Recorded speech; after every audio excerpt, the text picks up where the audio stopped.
సరే, మన భారత ప్రజాస్వామ్యంలో ఓ ముఖ్యమైన సూత్రం గురించి ఇప్పుడు చూద్దాం. ఈ పెద్ద ప్రశ్నకి సమాధానం మన రాజ్యాంగంలో ఒకే ఒక ఆర్టికల్లో దొరుకుతుంది. అదే ఆర్టికిల్ 50. ఇది మామూలు నియమం కాదు, న్యాయ వ్యవస్థ స్వాతంత్ర్యానికి ఒక రక్షణ కవచం లాంటిది. సింపుల్గా చెప్పాలంటే న్యాయమూర్తులు ఎలాంటి రాజకీయ ఒత్తిడి లేకుండా తీర్పులు ఇవ్వగలగాలన్నమాట. అసలు ఈ ఆర్టికల్ ఎందుకు అవసరమైంది? దానికోసం మనం కొంచెం వెనక్కి వెళ్ళాలి. అప్పట్లో కలెక్టర్ల లాంటి ప్రభుత్వ అధికారులే న్యాయమూర్తులుగా కూడా పనిచేసేవాళ్లు. దీనివల్ల ఒకే వ్యక్తి చేతిలో అధికారం కేంద్రీకృతమై పక్షపాతానికి దారితీసింది. ఈ పరిస్థితిని సరిదిద్దడానికే ఒక పెద్ద సంస్కరణ అవసరమైంది. మరి దీన్ని ఎలా అమల్లోకి తెచ్చారు? కొన్ని కీలకమైన చట్టపరమైన సంస్కరణల ద్వారా. ఈ మార్పుల ప్రభావం ఇప్పటికీ మన న్యాయ వ్యవస్థ మీద చాలా బలంగా ఉంది. ఇది మన ప్రాథమిక హక్కులకు రక్షణ కవచంలా పనిచేస్తుంది, అధికార దుర్వినియోగాన్ని అడ్డుకుంటుంది. సుప్రీంకోర్టు కూడా చాలా తీర్పుల్లో ఈ సూత్రం ఎంత ముఖ్యమో పదే పదే చెప్పింది.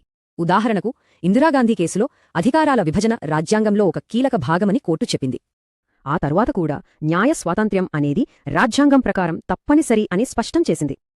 అంతేకాదు, న్యాయ స్వాతంత్ర్యం రాజ్యాంగ మౌలిక స్వరూపంలో భాగమని ఒక ల్యాండ్మార్క్ తీర్పొచ్చింది.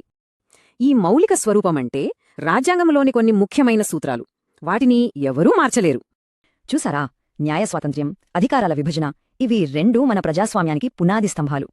ఒక్క మాటలో చెప్పాలంటే ప్రభుత్వం న్యాయ వ్యవస్థ నిర్ణయాల్లో అస్సలు జోక్యం చేసుకోకూడదు. మొత్తానికి ఆర్టికల్ 50 సారాంశం ఒక్కటే: న్యాయ వ్యవస్థ స్వతంత్రంగా పనిచేయాలి, అప్పుడే న్యాయం నిలుస్తుంది. ఇది మన ముందు ఒక ఆసక్తికరమైన ప్రశ్నను ఉంచుతుంది. మరి ప్రభుత్వ శాఖల మధ్య వివాదం వస్తే రాజ్యాంగాన్ని ఎవరు కాపాడాలి?